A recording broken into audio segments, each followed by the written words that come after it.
बघा मुलांनो, आपल्या मराठीच्या पुस्तकामध्ये एक आपल्याला पाठ आहे, धडा आहे, संगणकाची करामत. आता ह्याच्यामध्ये आपण बघूया. आता आज मी तुम्हाला संगणक म्हणजे काय ते सांगणार आहे. ठीक आहे. संगणक एक अशी मशीन आहे जी माणसापेक्षा सुद्धा अतिशय वेगाने काम करते. ठीक आहे. चला आता आपण बघूया संगणक.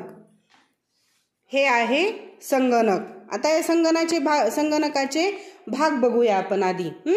हे आहे मॉनिटर. काय म्हणायचं याला? याच्यामध्ये आपल्याला चित्र दिसतं किंवा सगळे आपण जे काम करणार आहोत ते सगळं याच्यामध्ये आपल्याला दिसतं. त्यानंतर हे आहे कीबोर्ड.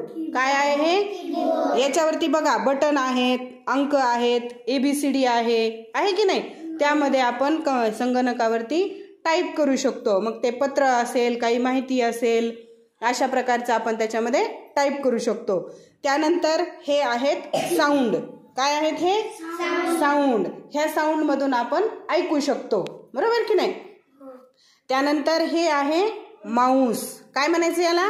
माऊस. याला एक अशी वायर आहे आणि ती कम्प्युटरला जोडलेली असते. त्यामधून आपण काम करू शकतो. आलं लक्षात?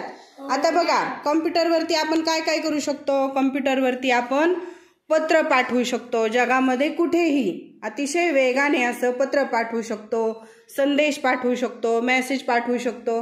त्यानंतर ह्यामध्ये आपण अभ्यास सुद्धा करू शकतो, गोष्टी ऐकू शकतो, गाणी ऐकू शकतो.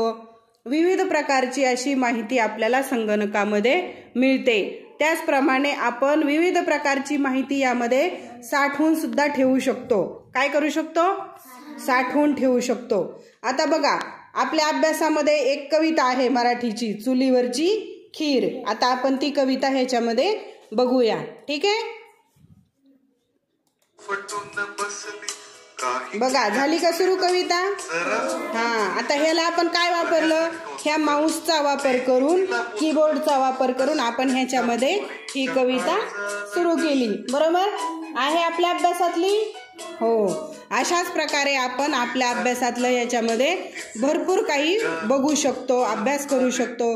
त्याचप्रमाणे आपण ह्यामध्ये चित्र सुद्धा काढू शकतो.